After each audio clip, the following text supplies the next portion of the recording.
Rencana pemerintah untuk menaikkan harga bahan bakar minyak atau BBM subsidi, yaitu Pertalite dan solar, semakin kencang. Langkah ini diambil karena subsidi BBM terus membengkak. Menurut Menteri Keuangan Sri Mulyani, bila harga Pertalite dan solar tidak naik, pemerintah harus menambah anggaran subsidi hampir 200 triliun rupiah, sehingga total subsidi tahun ini bisa mencapai 700 triliun rupiah. Sementara itu, Presiden Joko Widodo memilih untuk lebih hati-hati dalam memutuskan kenaikan harga BBM subsidi, sebab menyangkut hajat hidup orang banyak. Ini menyangkut hajat hidup orang banyak.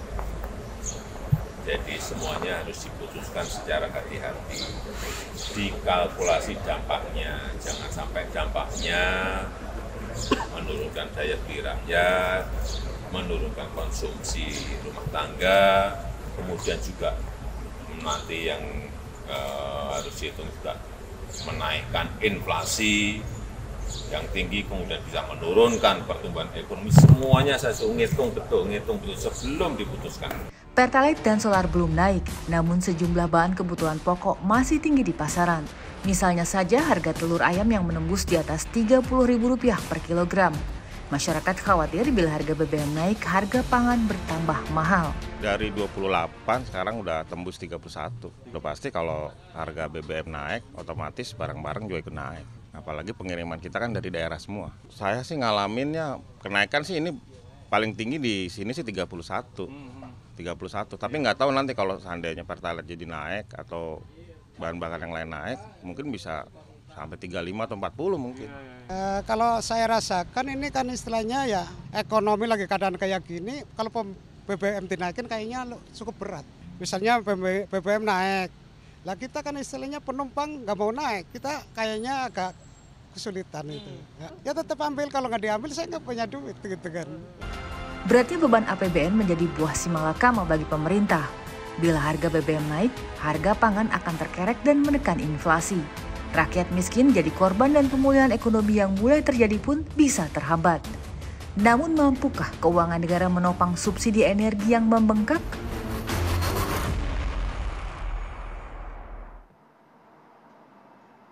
Halo, selamat malam pemirsa. Indonesia Business Forum kembali menjumpai Anda. Kali ini bersama saya Agita Mahlikan.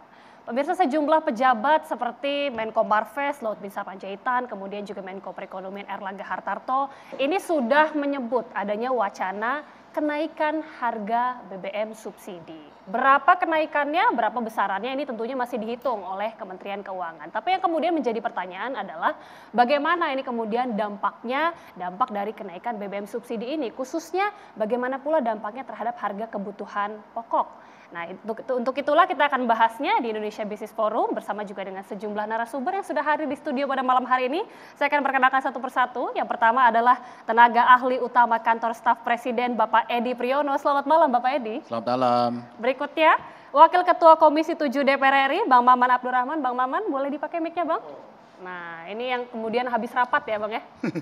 Selamat malam Mbak Gita. Selamat malam. Kemudian anggota Dewan Energi Nasional, Bapak Satya Yuda. Halo Pak Satya. Selamat malam. Selamat malam. Dan terakhir adalah ekonom kita, Bapak Antoni Budiawan.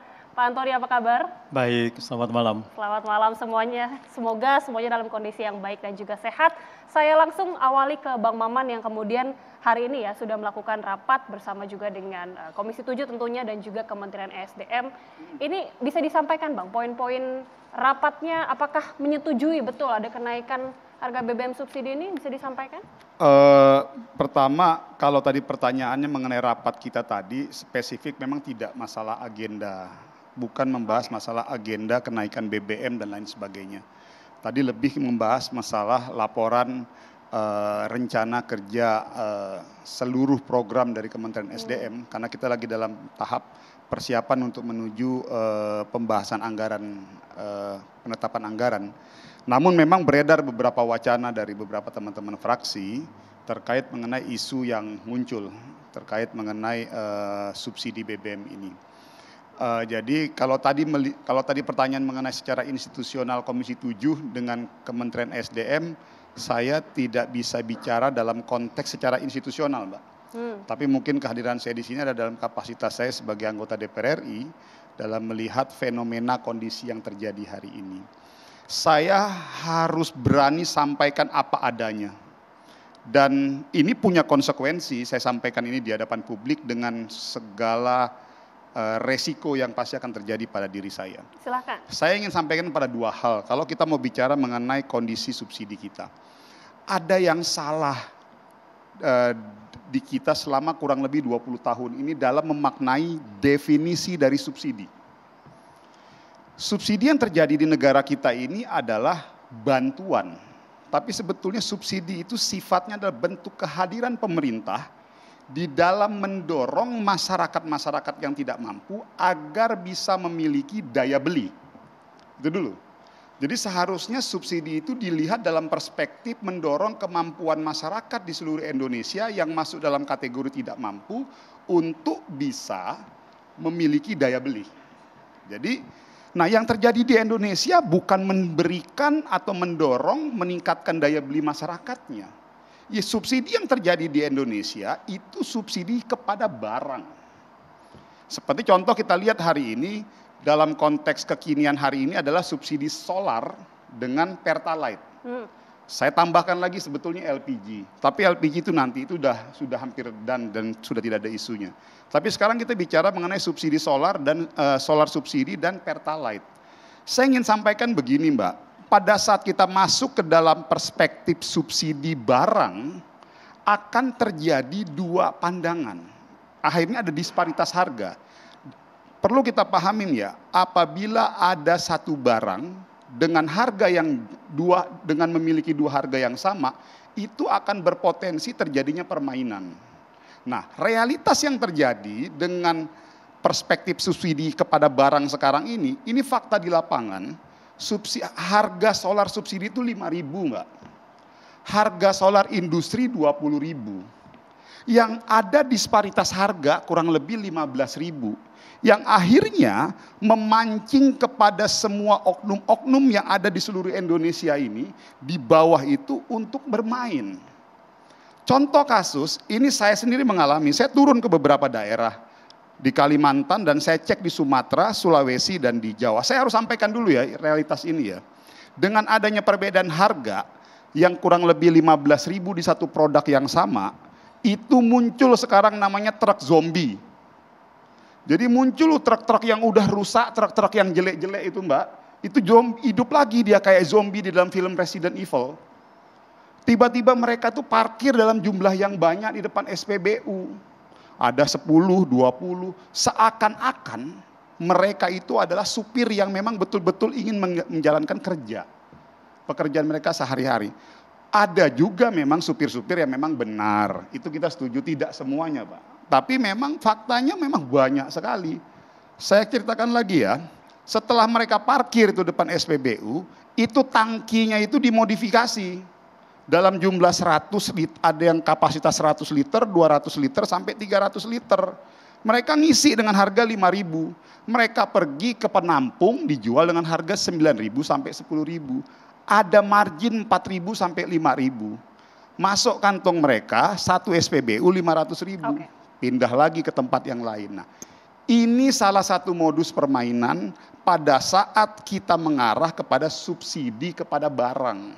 Nah, harapan kita ke depan, saya belum mau dulu bicara masalah kenaikan ya. Harapan kita ke depan perlu ada sebuah perubahan mindset kita semua dalam melihat definisi dari subsidi.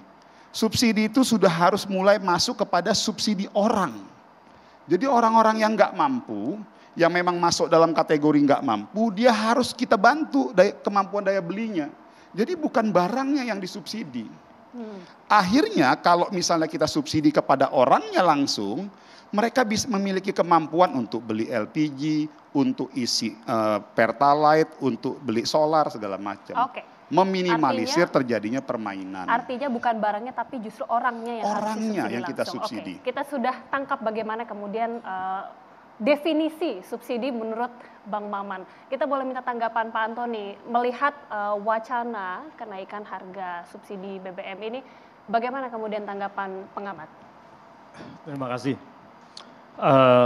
Kalau kita lihat gini, bahwa untuk menaikkan harga BBM atau alokasi subsidi itu adalah hak penuh pemerintah dengan DPR.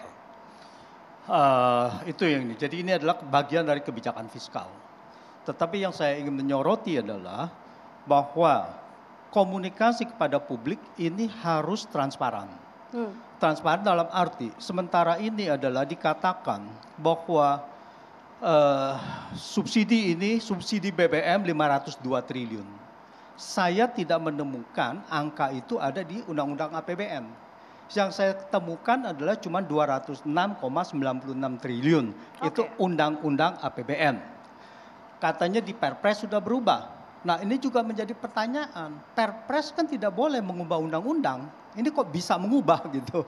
Jadi belum ada undang-undang perubahan, APBN perubahan, tapi ada katanya Perpres. Nah ini melanggar juga, bahkan melanggar konstitusi kalau sampai ini terjadi gitu. Itu pertama. Jadi padahal di dalam 206 triliun itu 134 triliun itu adalah subsidi energi. Di mana subsidi BBM cuma 11 triliun. Yang besar adalah subsidi LPG, yaitu sekitar 66 triliun. Dan subsidi listrik 55 triliun. Jadi BBM-nya sendiri cuma 11 triliun. Nah ini. Lalu kedua adalah dari realisasinya saja itu 116 triliun sampai dengan Juli untuk seluruh seluruh subsidi. Subsidi untuk energi sendiri cuma 88 triliun. Ya, sekitar gitu. Untuk BBM dan LPG itu bahkan cuma 66 triliun. Jadi realisasinya masih cukup jauh begitu? Jadi apa? Kalau seandainya itu ya transparan lah, jangan membodohi publik ya, bahwa ini harus dilakukan transparan, bahwa kalau memang harus dinaikkan ya silakan, bahwa itu semua ada risikonya, bahwa apakah rakyat menerima atau tidak menerima dan sebagainya. Yang tadi dikatakan bahwa itu adalah diskrepansi harga, ada distorsi harga. Nah itu bagaimana, itu adalah tata kelola ya, bagaimana kita menghindari hal itu. Tetapi tidak bisa dipungkiri bahwa ada narasi-narasi saat ini adalah yang membodohi publik. Dan menurut saya adalah pembohongan publik karena tidak ada 502 triliun. Karena dari 502 triliun itu 206 triliun plus 100 triliun adalah dana kompensasi dari tahun lalu. Di mana dana kompensasi tidak dikenal di dalam Undang-Undang APBN. Dana kompensasi adalah subsidi tahun lalu yang belum dibayar, salah satunya. Jadi itu harus tahun lalu, jangan dimasukkan tahun ini. Apalagi tadi kalau kita lihat ada, kalau tidak naik, ada tambah 200 triliun lagi menjadi 700 triliun. Wah, ya itu yang diungkapkan oleh Menteri Keuangan Sri Mulyani. Nah itulah, ini menurut saya adalah perlu diluruskan. Terima kasih. Oke. Artinya pemerintah ini harus transparan, tidak boleh ada narasi-narasi, bahkan disebut Pak Antoni tidak boleh ada narasi pembodohan gitu ya. Nanti kita juga akan tanyakan bagaimana dari pemerintah dan juga dari Pak Satya. Namun kita harus jeda dulu pemirsa, kami kembali sesaat lagi.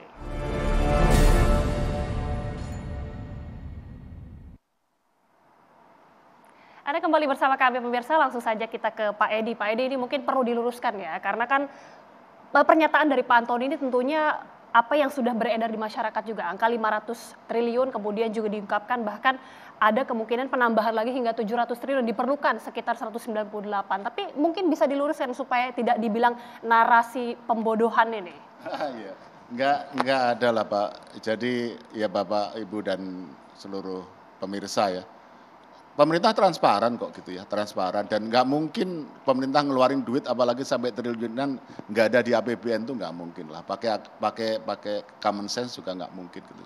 Nah jadi ini tuh yang 502 ini itu adalah anggaran untuk subsidi dan kompensasi energi. Jadi ada subsidi, ada kompensasi, dan anggaran untuk subsidi dan anggaran untuk kompensasi itu ada di pos belanja yang berbeda. Nah jadi kalau kita bicara tentang 502 itu adalah subsidi dan kompensasi. Nah, kalau kompensasi lalu bedanya apa gitu? Kalau gampangnya begini deh, kompensasi itu adalah uang yang diberikan kepada badan usaha, dalam ini adalah BUMN atau khususnya katakanlah Pertamina, karena kemudian dia membeli minyak, karena minyak ini kan harus dibeli kan sebelum dijual kan, karena kita akan banyak mengimpor. Dia harus membeli dengan harga yang lebih mahal daripada yang diasumsikan. Jadi ibaratnya diberi uang 100 untuk beli minyak, ternyata di pasar itu harganya udah 150, makanya harus ada kompensasi. Nah sedangkan kalau subsidi itu adalah pemerintah memutuskan untuk supaya badan usaha dalam di Pertamina menjual BBM produknya di bawah harga keekonomian. Nah, supaya apa? Supaya menjadi lebih murah dan tidak membebani masyarakat. Tapi pada intinya adalah sebenarnya sama, yaitu kita berikan anggaran subsidi dan kompensasi ini dalam rangka menjaga daya beli masyarakat. Saya pikir itu bisa dijelaskan ya secara transparan ya, dan kalau menurut kami sih pemerintah sudah transparan ya. Cuman kan mungkin dalam beberapa kesempatan orang kemudian menyederhanakan menjadi subsidi. Sebenarnya ketika yang dimaksud adalah 502 itu adalah subsidi dan kompensasi. Dan kompensasi itu bukan hanya kewajiban kita untuk tahun ini, juga ada kewajiban tahun lalu yang kita harus bayar pada tahun ini. Nanti tahun ini juga ada sebagian yang harus dibayar di tahun depan. Nah, seperti itu. Jadi saya kira kalau masalah transparansi sih transparan, bisa dicek kok, ada angkanya, tapi sekali lagi memang anggaran subsidi dengan anggaran kompensasi itu ada di pos belanja yang berbeda. Jadi kita mesti melihat lebih dalam. Oke. Ya. Jadi menurut perhitungan kantor staf presiden sendiri, berapa kemudian berapa rupiah begitu ya Pak ya, kenaikan harga BBM subsidi yang kemudian bisa diterima ini oleh rakyat? Kalau masalah kenaikan harga atau kenaikan subsidi? Kenaikan subsidi. Kenaikan subsidi. Harga BBM subsidi. Nah, kalau kenaikan ini kan sampai sekarang kan belum ada keputusan untuk menaikkan. Ya, harga BBM itu tetap, artinya BBM subsidi itu tetap sampai ada keputusan lebih lanjut mengenai perubahannya. Jadi kita nggak bisa mengatakan bahwa nanti dampak kenaikan BBM, ya nantilah gitu kan. Ini kan kita belum ada kenaikan, jadi kita tenang aja gitu ya. Sampai ada keputusan, ada pengumuman bahwa itu ada kenaikan, berarti tidak ada kenaikan. Nah, sekarang apa sih yang sedang dipertimbangkan pemerintah? Kemarin disampaikan kok waktu Menteri Keuangan di DPR, itu kan ada 3 opsi. Kita harus pilih, nggak bisa milih semua nih, dalam arti kalau kita nggak mau harga naik dan kita nggak mau ada pembatasan konsumsi BBM, berarti harus ada kenaikan anggaran untuk subsidi dan kompensasi. Kalau kita nggak mau ada kenaikan anggaran subsidi dan kompensasi, tidak mau ada katakanlah kenaikan harga BBM bersubsidi, maka kita harus melakukan pembatasan konsumsi. Kalau kita tidak mau melakukan pembatasan konsumsi, tidak mau melakukan atau meningkatkan anggaran untuk subsidi dan kompensasi, maka kita harus melakukan penyesuaian atau kenaikan harga BBM subsidi. Ini ada opsi-opsi yang bisa kita ambil dan nanti pasti akan dibicarakan dengan opsi baik. Yang saat ini dipilih pemerintah, yang saat sedang ya belum, kan Bapak Presiden kan menyampaikan, ini kan sedang dihitung, sedang dikalkulasi, itulah maksudnya, ada opsi-opsi kebijakan, masing-masing ada dampaknya, dampak terhadap inflasi, dampak terhadap pertumbuhan ekonomi, dan tentu saja kita sudah tahu ya dampaknya ke berbagai hal kalau BBM ini dilakukan penyesuaian, ini yang sedang dikaji. Jadi selama belum diumumkan ada kenaikan, kalau menurut kami sih masyarakat sebaiknya tenang, karena artinya sebelum ada pengumuman kenaikan ya berarti tidak naik. Oke, artinya masyarakat harus tenang meskipun beberapa pejabat ini tentunya sudah ada wacana-wacana yang bikin nggak tenang bisa dibilang gitu Pak. Tapi kita tanya dulu kepada Pak Satya, karena kan tadi disebutkan juga salah satu opsinya juga membatasi konsumsi. Kalau dari Pak Satya sendiri atau menurut Dewan Energi Nasional ini lebih baik keputusan untuk menaikkan BBM ini sudah finalkah atau lebih baik justru fokus di opsi selanjutnya membatasi konsumsi ini? Saya nggak mau jawab itu dulu. Oke, karena silakan. saya pikir apa yang disampaikan Pak Antoni itu perlu mendapatkan penjelasan ya. Jadi begini, di dalam Undang-Undang APBN itu dikenal ada APBNP, ada APBN. Ya. Pada waktu COVID terjadi, maka keluarlah Perpu. Ya, Perpu itu memberikan satu kebebasan bagi pemerintah, Pak, untuk dia bisa merubah ya APBN apabila ada perbedaan asumsi, ya kursnya berubah, nilai harga minyak berubah, ya lantas perubahan Pertalite yang tadinya dulu tidak disubsidi menjadi penugasan khusus, itu di dalam Perpu itu disebutkan bisa diatur dalam Perpres. Ya, maka muncullah Perpres 69 tahun 2021 sebagai penerjemahan daripada Undang-Undang APBN, Pak. Nah, ini memang bedanya sehingga referensi daripada tambahan kompensasi tadi diaturlah di dalam Perpres sesuai dengan keputusan daripada Perpu tadi.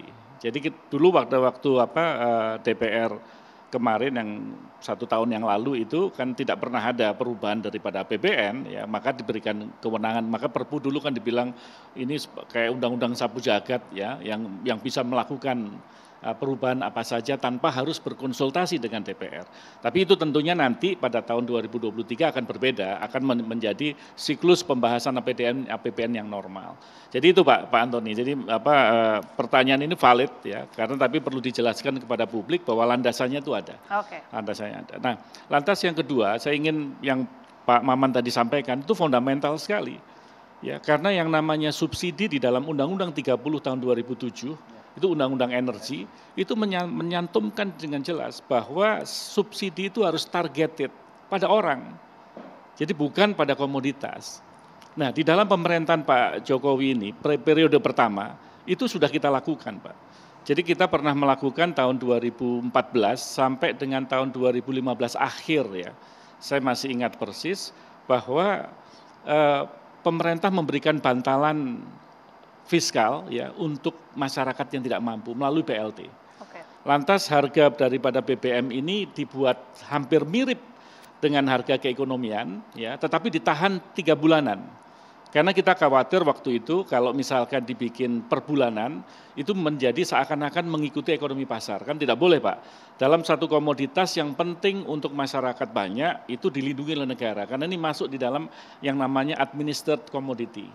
Ya, maka waktu itu persetujuannya adalah udah per 3 bulanan aja. Jadi kadang-kadang pada waktu harga minyaknya naik ya BBM-nya harganya tinggi, tapi pada waktu harga minyak turun dia juga bisa turun, tetapi diatur per 3 bulan. Nah, ini sebetulnya bagus. Nah, tidak berlanjut ya pada waktu akhir tahun 2015, mungkin karena masalah data tadi menjadi penting ya karena orang yang diberi bantalan tadi ya diberi bantuan tidak semuanya bisa menerima dengan baik. Sehingga daya beli juga menjadi permasalahan tersendiri. Sehingga harga BBM-nya itu menyesuaikan harga keekonomian, bantalan yang kepada masyarakat yang memang berhak disubsidi belum sempurna, maka menggerus daya beli. Nah, pemerintah memutuskan di tahun 2016-an kembali seperti sekarang, jadi maksudnya masuk di dalam subsidi yang masuk kepada komoditas pada harga. Nah, permasalahannya kalau sudah menyangkut mengenai harga tadi, ya timbul disparitas. Di dalam disparitas ini kan otomatis ada permainan-permainan. Pola distribusi yang dijalankan terbuka, ya sehingga semua orang berhak masuk, sehingga menjadi tidak targeted lagi. Nah, Dewan Energi Nasional berkepentingan betul, Pak, karena di dalam Undang-Undang Energi dan dalam RUEN kita itu clear betul harus targeted gitu. Nah, maka sekarang ini yang menurut hemat saya di dalam memecahkan permasalahan ini hanya satu pilihannya. Ya, apakah kita merubah paradigma subsidi seperti yang dilaksanakan pada tahun 2014, ya otomatis dengan memperkaya data, ya orang dijaga betul, ya yang targeted tadi, atau yang kedua kita mengontrol volume.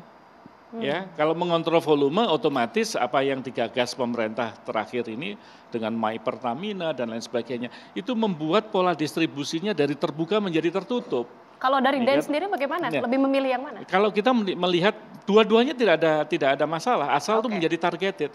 Yang dimaksud dengan distribusi tertutup itu kan targeted, hanya pola subsidinya masih ke komoditas. Tapi targeted karena apa? Karena si penikmat daripada subsidi ini adalah orang-orang yang dipandang ya menjadi orang yang memang perlu dibantu. Maka kenapa pada waktu My Pertamina itu diintroduce tidak bisa dijalankan karena panggung hukumnya belum ada. Perpres 191 2014 belum direvisi karena di situ nanti disebutkan siapa yang eligible, siapa yang berhak untuk menerima. Kalau tidak punya payung hukum, wah nanti di pom bensin bisa berantem orang. Dia bisa bilang bahwa saya berhak, situ berhak. Pada waktu mobil dimodifikasi seperti Pak Maman tadi bilang, tangkinya digedein, mereka bisa mengatakan loh mobil saya juga berhak diisi. Padahal ada aturan-aturannya misalkan ya, kalau rodanya 6 itu maksimum dia tuh berapa liter, 60 liter misalkan ya. Kalau roda 4, 40 liter atau 60 sama 90. Kalau yang roda 6 itu diatur sebetulnya di dalam Perpres itu. Maka revisi Perpres 191 2014 menjadi penting. Apabila kita tujuannya adalah untuk mengontrol harga. Nah sekarang ini terhadap pilihan-pilihan saja. Saya yakin yang disampaikan Bapak Presiden tadi kan clear betul. Daya beli, keuangan negara, ya kan. Nah, lantas yang kedua jangan sampai ada satu permainan di dalam disparitas tadi gitu. Jadi kalau ini nanti disimpulkan ya misalkan Kementerian Keuangan sesuai dengan Perpres tadi, Perpres 69 2021 itu disebutkan juga bahwa yang berhak menghitung ya karena di sana ada pasalnya. Pasal 9, pasal 14 itu dia nyebutin kalau misalkan harga minyak itu naik, maka PNBP atau pendapatan negara bukan pajak menjadi meningkat. Tetapi subsidi juga menjadi meningkat. Nah, bagaimana gap-nya ini antara PNBP yang didapat itu yang dibilang windfall, tapi kita defisit, ya sebetulnya tidak windfall, ya kan, hanya dia memperkecil daripada defisit. Oke. Ya, itu diatur dalam undang. Dan di situ disebutkan siapa? Bahwa yang berhak melakukan kalkulasi itu adalah menteri yang membidangi keuangan. Baik. Jadi menteri keuangan, maka kenapa Bapak Presiden meminta supaya itu dihitung, Pak Menko Perekonomian juga mengatakan demikian, tolong dihitung dengan cermat. Nah, nanti kita tunggu. Nah, tinggal nanti yang mungkin perlu disepakati dan saya yakin nanti Pak Maman dengan teman-teman di DPR akan melihat paradigma mana yang akan diambil. Intinya, apakah distribusi tertutup ataukah kita memberikan subsidi langsung kepada masyarakat yang dianggap tepat untuk disubsidi. Ya, intinya memang harus ada perubahan paradigma, mungkin bisa digambarkan ya, harus targeted juga. Tapi kita ingin minta tanggapan Pak Antoni.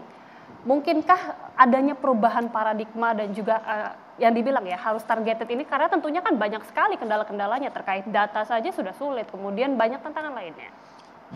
Sebelum itu adalah saya mau yang tadi ini sangat menarik Pak Satya, bahwa Perpres ini adalah termasuk adalah bagian dari yang Perpu dan sudah menjadi Undang-Undang Nomor 2 Tahun 2020. Nah, ini yang sangat menarik. Karena kalau dikatakan begitu, berarti kita mengatakan Perpu yang Nomor 1 2020 atau Undang-Undang Nomor 2 ini adalah melanggar Undang-Undang Dasar. Karena Undang-Undang Dasar mengatakan bahwa APBN dibuat dengan persetujuan DPR. APBN dibuat dengan persetujuan DPR. Lalu berdasarkan melalui Undang-Undang APBN. Nah, itu konstitusi.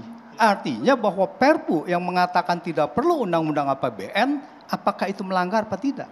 Saya jawab. Nah, menarik kan? Ini penting. Nanti bisa dijawab, tapi kita harus jeda terlebih dahulu, Bapak-bapak. Kita tahan dulu, kami kembali usai jeda pemirsa.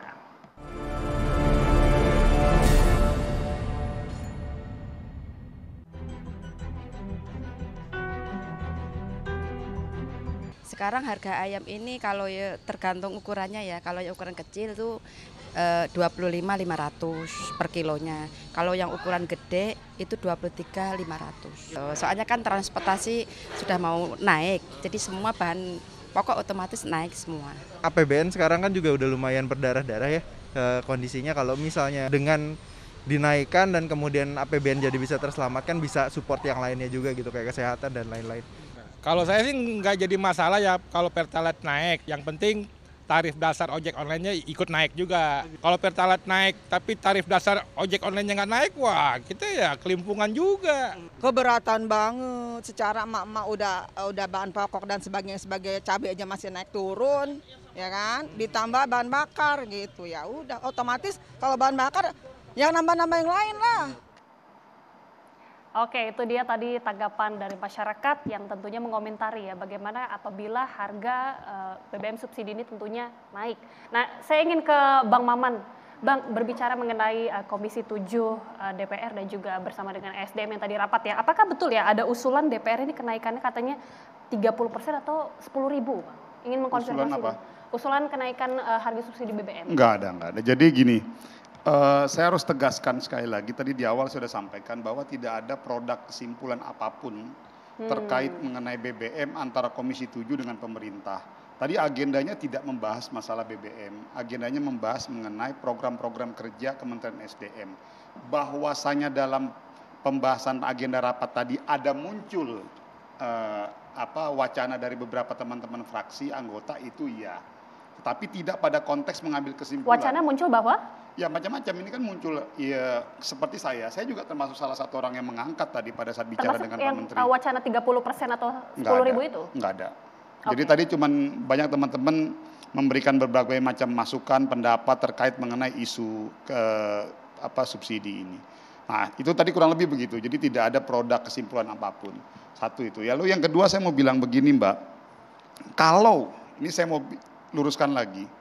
Kalaupun misalnya, ini saya bilang ya, kalaupun misalnya harga solar subsidi plus Pertalite itu naik itu bukan berarti menghilangkan subsidi loh. Itu bukan berarti menghilangkan subsidi. Oke. Yang mau kita sampaikan harga solar subsidi boleh naik berapapun silakan saja. Tapi yang terpenting subsidi untuk masyarakat tidak mampunya tidak boleh hilang. Gitu loh. Jadi ini harus ada yang diluruskan. Ini permasalahan substitusi.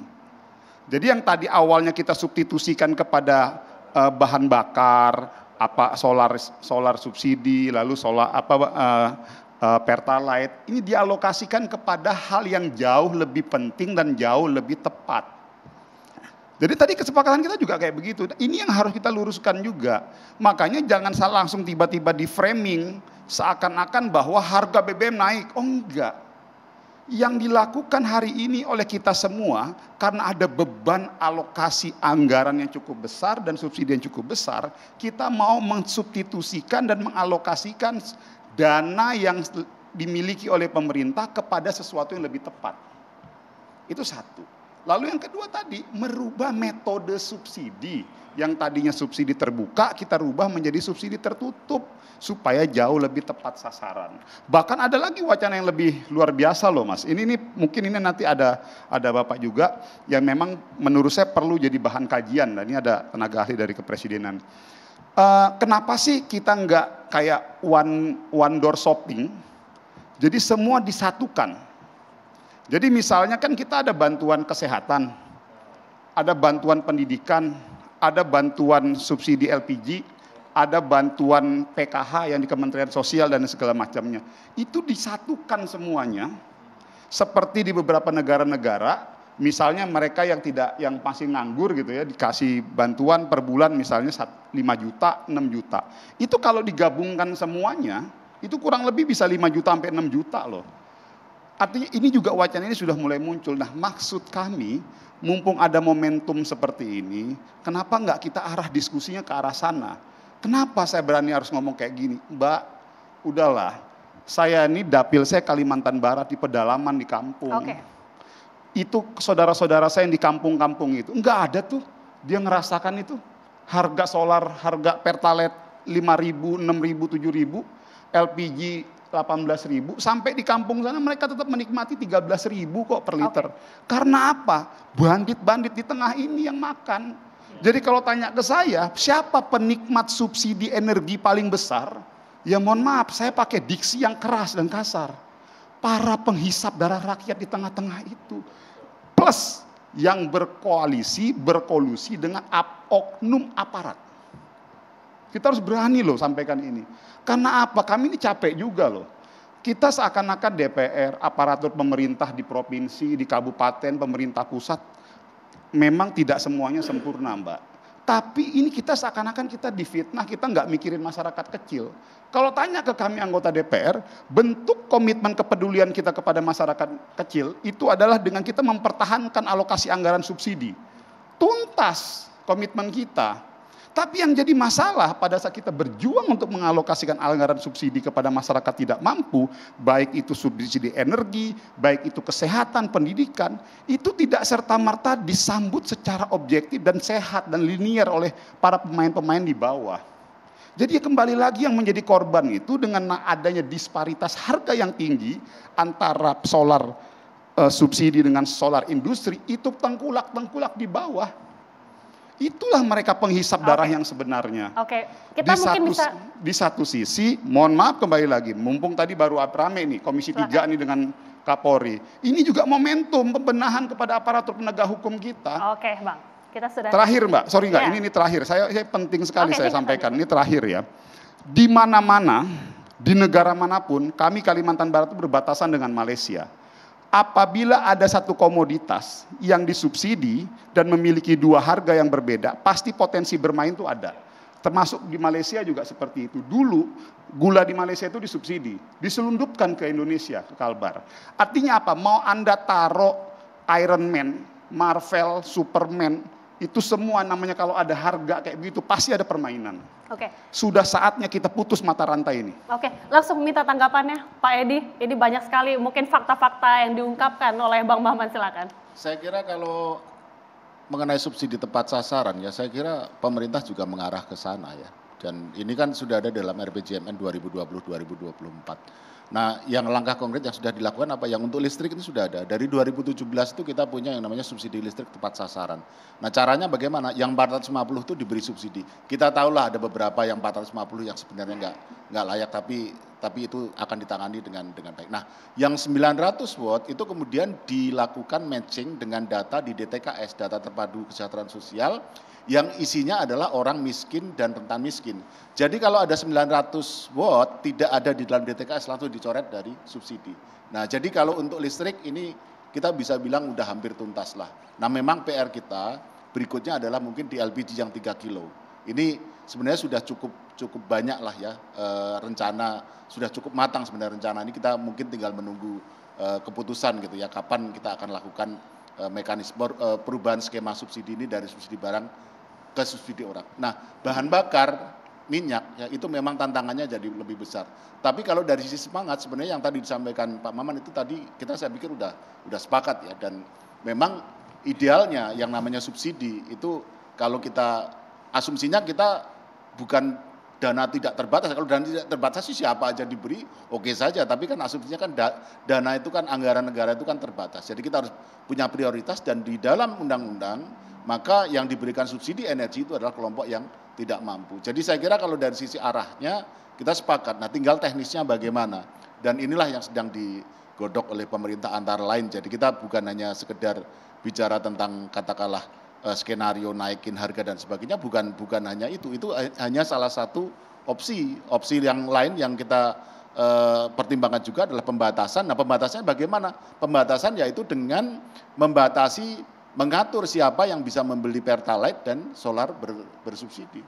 Nah, itu yang sedang digodok sekarang. Salah satu yang menjadi pernyataan juga dari Pak Jokowi ya, bahwa ini tentunya yang jadi kendala adalah kesiapan datanya itu. Karena kan tentunya masih ada kesulitan sekali untuk melist siapa yang layak, siapa yang tidak. Bagaimana ini upayanya supaya bisa tepat sasaran, Pak? Ya, kita akan mulai lah. Yang sekarang yang sedang berkembang itu kan dan menjadi bahan kajian kita itu kan membatasi misalkan mobil itu yang cc-nya kecil, yang untuk mobil. Kemudian semua sepeda motor boleh, gitu ya. Nah, memang kemudian nanti akan muncul perdebatan, orang yang mampu kan juga bisa punya sepeda motor. Iya, oke, itu kita akui ya. Tetapi kan sebagai salah satu upaya kan. Nah, kemudian kendaraan angkutan umum ini juga pasti akan bisa. Jadi untuk kendaraan berapa cc? Itu masih terus dibicarakan, tapi intinya adalah bahwa yang cc-nya besar itu nanti mungkin salah satu yang dipertimbangkan untuk tidak mendapatkan BBM bersubsidi, tidak boleh beli. Tapi ini masih terus digodok ya. Belum ada usulan yang menarik sih sebetulnya bukan CC, tapi plat kuning. Ya, jadi karena kalau CC masih bisa dimanipulasi ya. Tadi usulan kita beredar, kalaupun memang mau pembatasan kepada yang plat kuning. Jadi plat kuning boleh, mau CC-nya berapapun, yang truk yang pokok selama itu prinsipnya plat kuning itu kita. Setuju Pak Maman, itu karena itu pasti kendaraan umum kan artinya kan. Ya. Oke, kembali lagi ke Pak Satya, tadi kan mungkin ada yang sedikit terputus ya, silakan. Begini, tadi kan yang, mohon maaf Pak Antoni, karena masalah konstitusi itu penting ya. Karena sebelum saya di DEN kan saya jadi pimpinan komisi juga. Perpu itu peraturan pemerintah pengganti undang-undang tidak akan bisa berjalan tanpa persetujuan DPR. Jadi bobotnya dia undang-undang. Nah, jadi maka pelanggaran konstitusi itu tidak ada. Perpu dikeluarkan oleh pemerintah, ya itu harus mendapatkan persetujuan DPR, Pak. Loh makanya dia menjadi undang-undang. Ya, peraturan pemerintah pengganti undang-undang, Pak. Jadi itu derajatnya sama, karena kalau DPR misalkan tidak menyetujui, tidak jadi itu Perpu itu. Maka inilah menurut saya dasar daripada Perpu yang dikeluarkan pada waktu kondisi darurat itu memberikan ruang gitu ya kepada undang-undang sendiri bisa melanggar undang-undang dasar. Ya. Betul. Jadi bukannya masalah bahwa ini disetujui DPR tapi tidak melanggar undang-undang dasar. Pak, maka ada Mahkamah Konstitusi, betul itu. Ya. Tetapi ini karena masalahnya subjeknya sangat esensial gitu loh. Makanya peraturan pemerintah pengganti undang-undang yang dikeluarkan di saat kondisi darurat ini kan luar biasa, Pak. Jadi kalau ini misalkan sampai melanggar undang-undang dasar, waduh, saya tidak tahu Pak Maman sampai diam kan tidak mungkin. Ini saya pikir kita nanti ada forumnya lah kita kalau untuk menjelaskan itu. Tetapi yang tadi saya ingin mempertegas tadi apa yang dikatakan oleh Pak Maman itu sangat tepat. Ya, kalau kita mampu sebetulnya mengklasifikasikan siapa yang berhak itu menjadi kunci. Ya pada waktu itu ada mungkin sampai sekarang ada TNP 2K di kantor Wapres yang betul-betul secara detail, karena pada waktu saya di DPR dulu juga kita pernah panggil TNP 2K itu. Kita tanya betul bagaimana cara menghitungnya, bagaimana mereka memilah-milahkan antara kelompok yang dikatakan sangat miskin, mendekati miskin, dan yang miskin betul. Ya itu dicoba gitu, makanya pada waktu mencoba bahwasanya subsidi diberikan langsung kepada masyarakat, waktu itu Pak Maman sampai dengan akhir tahun 2016 dicoba ya begitu, itu berjalan sebetulnya, hanya memang perlu disempurnakan. Jadi menurut saya data menjadi important ya, menjadi sangat penting dan kita harus berani memulai. Ya, dulu pada waktu KTP itu masih scattered seperti itu, sekarang bisa disatukan, terjadi juga kok. Apalagi nanti data, saya pikir kalau nanti penyatuan semua komoditas yang memang itu menjadi administered commodity dan itu disatukan untuk bantuan sosialnya sangat bagus sekali. Jadi orang itu kayak ada social security begitu, jadi kalau kita menunjukkan bahwa kita masuk kelompok yang memang perlu dibantu, itu akan mudah teridentifikasi pada waktu kita apply SIM, mau kita beli apa, mau apa, karena ada data kita menjadi terintegrasi. Saya pikir itu menjadi PR yang harus dari waktu ke waktu disempurnakan oleh pemerintah, karena memang esensi subsidi itu adalah ketepatan, Pak. Esensi subsidi itu adalah siapa yang orang yang menerima memang betul-betul orang yang layak disubsidi. Jadi saya pikir itu menjadi satu hal yang nanti dari waktu ke waktu kita bisa dorong ya dan diusulkan untuk menuju ke sana supaya subsidi itu tepat sasaran. Okay. Kalau produk ya memang, kalau komoditas memang ada disparitas. Begitu ada disparitasnya besar, ya pasti akan ada orang yang bermain di tengah, orang yang periuk nasinya di situ mereka. Nah, itu yang kita hindari ya. Nah, makanya kita itu yang tadi sempat disebutkan oleh Bang Maman juga. Betul, makanya nanti yang sekarang masih digodok dan saya yakin Kementerian Keuangan juga akan membahasnya nanti di dalam formulasi apa. Mesti diingat bahwa menaikkan harga BBM langsung tinggi itu juga akan bermasalah dari sisi daya beli. Tapi siapa sebenarnya yang bisa mengambil keputusan final kenaikan harga BBM subsidi ini? Justru apakah Presiden atau Menteri Keuangan? Begini, kalau Menteri Keuangan itu pasti atas nama Presiden nanti. Tetapi yang mesti dilihat di sini adalah bagaimana pendekatannya. Jadi begini, kalau misalkan nanti itu dinaikkan kan pasti tidak akan drastis seperti masuk di dalam harga keekonomian. Kalau sudah masuk dalam harga keekonomian, saya kasih tahu, ya sudah tidak ada disparitas. Dengan tidak ada disparitas ya sudah, berarti tidak ada subsidi. Subsidinya dialihkan kepada orang. Tapi apakah DEN sendiri punya simulasi begitu Pak? Berapa harga sebenarnya yang pantas? Saya tidak mau mendahului ya. Walaupun Menteri Keuangan itu juga anggota DEN loh, dari unsur pemerintah. Ya, dan maka saya hanya ingin mengatakan di sini bahwa metodologi untuk melakukan pengurangan ataupun memanage subsidi itu bagaimana caranya. Nah itu makanya saya ingin katakan kalaupun nanti dinaikkan sedikit bukan berarti tidak dikontrol. Jadi sebetulnya kenaikan harga dengan pengontrolan itu bisa simultan.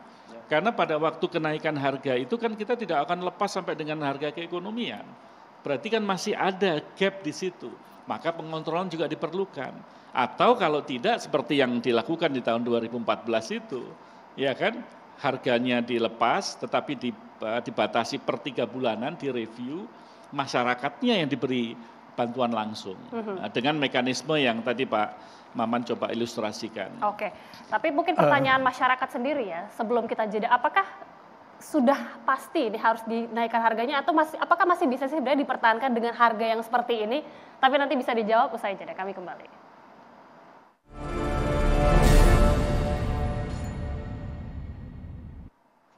Oke, langsung ke Pak Antoni. Pak, mungkin tidak sih Pak masih dipertahankan di harga yang saat ini? Beban rakyat ini nanti bagaimana? Apakah mungkin ada lonjakan inflasi?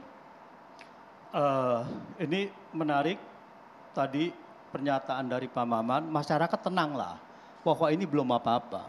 Sebetulnya masyarakat tenang, tidak berasumsi apapun akan naik, tetapi yang menyiratkan akan naik itu adalah menteri, Pak. Pertama adalah Menteri Bahlil, dia bilang siap-siap akan naik menjadi 10.000. Kepala BKPM ya? Itu Kepala BKPM. Terus kedua adalah statement dari Luhut minggu ini. Menko Marves. Dia bilang bahwa siap-siap bahwa BBM akan naik minggu depan. Lah inilah yang memberikan kekhawatiran masyarakat. Jadi ini yang memicu Pak, bukan masyarakat yang berasumsi untuk ke situ gitu. Terus itu satu. Terus kedua adalah bahwa APBN akan jebol. APBN kita itu per Juni itu surplus 100 triliun Pak. 100 triliun surplus. Jadi artinya adalah kita, Ibu Sri Mulyani mengatakan kita dapat durian runtuh. Di mana kita punya penerimaan pajak naik 50% Pak. Jadi bahwa kita punya kenaikan minyak pun kita naik Pak. Jadi Ibu Sri Mulyani pernah mengatakan setiap $1 naik APBN bertambah 17 triliun. Karena penerimaan kita adalah migas masuk ke APBN. Kalau itu tidak dikompensasikan kepada subsidi artinya kita naik. Kita artinya menikmati yang lebih besar. Karena APBN mengatakan dia menerima minyak yang dari negara, dari bagi hasil, dari apa itu menikmati. Itu. Jadi bahwa di sini, bahwa dibilang narasi juga APBN akan jebol dan itu menurut saya harus dikomunikasikan hati-hati gitu. Oke. Jadi tidak mungkin rakyat akan merasa gitu. Terus yang ketiga adalah terakhir mengenai inflasi. Sekarang kecemasan dari masyarakat adalah inflasi pangan itu sudah 11%. Kalau ini diangkat lagi menjadi ini naik lagi, maka inflasi akan bisa berapa persen. Nah, di tengah ekonomi yang lagi menghadapi resesi dunia, lalu menghadapi inflasi begini, inilah kecemasan masyarakat. Tadi sudah dibilang bahwa telur itu sudah berapa? 31.000 dan yang tertinggi dalam, saya nggak tahu apakah dalam sejarah atau apa gitu. Nah, ini banyak sekali dalam sejarah. Jadi sudah banyak sekali. Ini yang mencemaskan masyarakat. Nah inilah yang harus ditutup. APBN kita masih surplus. Terima kasih. Oke, langsung ditanggapi Pak Maman. Makasih Pak Antoni. Tapi kalau sekedar saya informasikan kayaknya itu yang menyatakan hati-hati beliau bukan saya tadi. Tapi nggak meluruskan aja. Tapi nggak apa-apa saya tanggapin ya. Begini Pak. Kalau saya melihatnya ini bukan hanya masalah APBN Pak. Yang saya perjuangkan hari ini adalah siapapun dia yang saya perjuangkan hari ini adalah mereka yang berhak mendapatkan subsidi. Jadi yang saya perjuangkan hari ini ini bukan masalah APBN bengkak, nggak ada APBN segala macam, bukan hanya sekedar itu. Ada sesuatu yang jauh lebih substantif. Tapi terkait lonjakan inflasi tadi Pak? Nanti dulu Mbak, nanti saya akan terakhir, saya akan masuk ke situ. Yang mau kita perjuangkan hari ini adalah semua program kebijakan subsidi yang dilakukan oleh pemerintah harus tepat sasaran kepada pihak-pihak yang memang berhak mendapatkan. Jadi kalau mereka yang tidak berhak mendapatkan, ya jangan mencoba menikmatinya gitu loh. Di satu sisi ini jadi nggak bagus mental bangsa ini. Seakan-akan kita ini diajarkan masyarakat ini kalau lo yang mampu lo tetap kayak cheating gitu loh. Ini mohon maaf loh, saya harus berani sampaikan kayak gini loh. Contoh ya, kita Pertalite itu data 70% yang menggunakan Pertalite itu mobil roda 4. 30% itu motor. Pertanyaannya, apakah mereka yang punya mobil roda 4 itu masuk dalam kategori tidak mampu? 70% itu. Oke lah, mungkin margin errornya adalah 10-20% dari 70% itu. Artinya apa? Untuk Pertalite saja ada kurang lebih 70% yang menurut kita masyarakat mampu ikut menikmati. Yang kami perjuangkan hari ini adalah anggaran yang dialokasikan untuk subsidi energi itu mau kita dorong kepada masyarakat yang memang betul-betul membutuhkan. Satu. Nah, yang kedua Mbak, kalau tadi Mbak mengatakan inflasi. Ini kembali lagi ya, kalau tanya ke saya dengan segala berat hati, dengan segala resiko yang ada, saya harus berani mengatakan sudah saatnya pemerintah melakukan penyesuaian harga BBM, subsidi dan industri. Subsidi dan Pertalite. Saya harus berani mengatakan ini. Untuk apa? Untuk menghentikan atau mematikan peluang-peluang para oknum-oknum di bawah itu yang mereka itulah melakukan praktek-praktek menghisap darah rakyat yang sebenarnya. Oke, sudah saatnya melakukan penyesuaian. Namun dengan catatan, ya, ini apabila ya, namun dengan catatan, apabila pemerintah akhirnya dengan segala berat hati mengambil langkah itu, dahulukan dulu pengamanan daya beli tadi untuk mencegah adanya inflasi. Apa itu? Dorong dulu BLT-nya. Jadi dorong dulu bantuan kepada masyarakat, baru ambil keputusan menyesuaikan harga. Itu saja mungkin, saya harus berani sampaikan itu. Dengan segala resiko Mbak, tapi kita harus berani mengatakan ini. Lawang nggak tepat sasaran kok. Sedikit aja.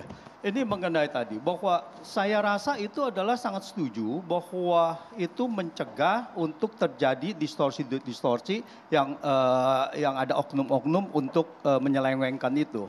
Tetapi yang dikomunikasikan oleh para pejabat kita, APBN akan jebol. Nah itu Pak. Terima kasih. Oke, Pak Edi, ini kan kita tahu Presiden Jokowi juga sempat menyebut bahwa kebijakan yang diambil ini tidak akan menyengsarakan rakyat. Jadi bagaimana ini Pak nanti ke depannya? Pada titik ini yang bisa kami sampaikan adalah seperti yang disampaikan oleh Bapak Presiden, bahwa kita sedang mengkaji, kita sedang menghitung, dan menghitung itu artinya ada beberapa opsi, bisa saja nanti keputusannya adalah bauran di antara berbagai pilihan kebijakan, tapi sampai saat ini ya belum diputuskan, dan kalau belum diputuskan berarti ya belum ada penyesuaian harga BBM bersubsidi. Itu aja yang bisa kami sampaikan pada saat ini, dan kalau tadi disampaikan bahwa kita mengarah kepada subsidi yang lebih tepat sasaran, pada akhirnya yang kita harapkan menikmati subsidi adalah kelompok menengah ke bawah, katakanlah demikian, kita setuju, dan memang pemerintah memang mengarah ke sana ya. Oke. Nah, kalau mengenai hal-hal lain saya kira kita bisa diskusikan ya, tapi pada intinya pemerintah sedang mengkaji dan mempertimbangkan berbagai opsi, dampaknya dan sebagainya. Itu yang mungkin bisa kami sampaikan pada saat ini. Apakah akan kemungkinan diumumkan bulan ini atau minggu ini bahkan? Kita nggak bisa memastikan itu tentu saja ya. Jadi proses pengkajian, proses pengambilan keputusan ini kan sangat dinamis ya, bisa cepat bisa tidak. Tapi yang kami ingin tegaskan adalah selama belum ada pengumuman tentang kenaikan, ya berarti belum ada perubahan gitu aja. Baik. Terakhir Pak Satya, silakan. Ya, saya ingin mengomentari dari sisi ketahanan energi, karena di tengah daripada semua yang ada hari ini, kita berharap supaya jaminan pasokan terjaga, ya, dan daya beli masyarakat juga terjaga. Dengan demikian ketahanan energi kita bisa bertahan dengan baik. Dan lagi saya ingin mengingatkan bahwa Bapak Presiden mengatakan bahwa APBN kita itu dijaga, betul, karena di dalam APBN itu belanja tidak hanya subsidi, ya, sehingga kalaupun ada surplus tentunya juga itu digunakan untuk mengenerate belanja-belanja yang bisa meningkatkan pertumbuhan ekonomi. Jadi saya pikir kita harus arif dan bijaksana di dalam mengelola keuangan kita. Maka saya menghargai sekali bahwasannya Bapak Presiden menginginkan ini dihitung dengan cermat, ya, agar nanti keputusan apapun yang diambil tidak mengorbankan daripada niatan pemerintah, terutama di dalam nota keuangan kemarin sudah dikatakan pertumbuhan ekonomi di 2023 dijaga 5,4%, defisit jangan sampai lebih daripada 3%, ya, itu tentunya menjadi tujuan-tujuan yang akan membuat APBN kita lebih prudent di kemudian hari. Terima kasih. Kita akan nantikan bagaimana kemudian langkah yang dilakukan pemerintah, tapi terima kasih sudah berdiskusi Pak Satya Yuda, Pak Edi Priyono, kemudian Bang Maman Abdurrahman dan juga Pak Antoni Budiawan sudah berdiskusi bersama kami di Indonesia Business Forum. Sehat-sehat selalu, dan pemirsa demikianlah Indonesia Business Forum. Wakil yang bertugas saya Agita Mahlika mengucapkan terima kasih. Selamat malam, sampai jumpa.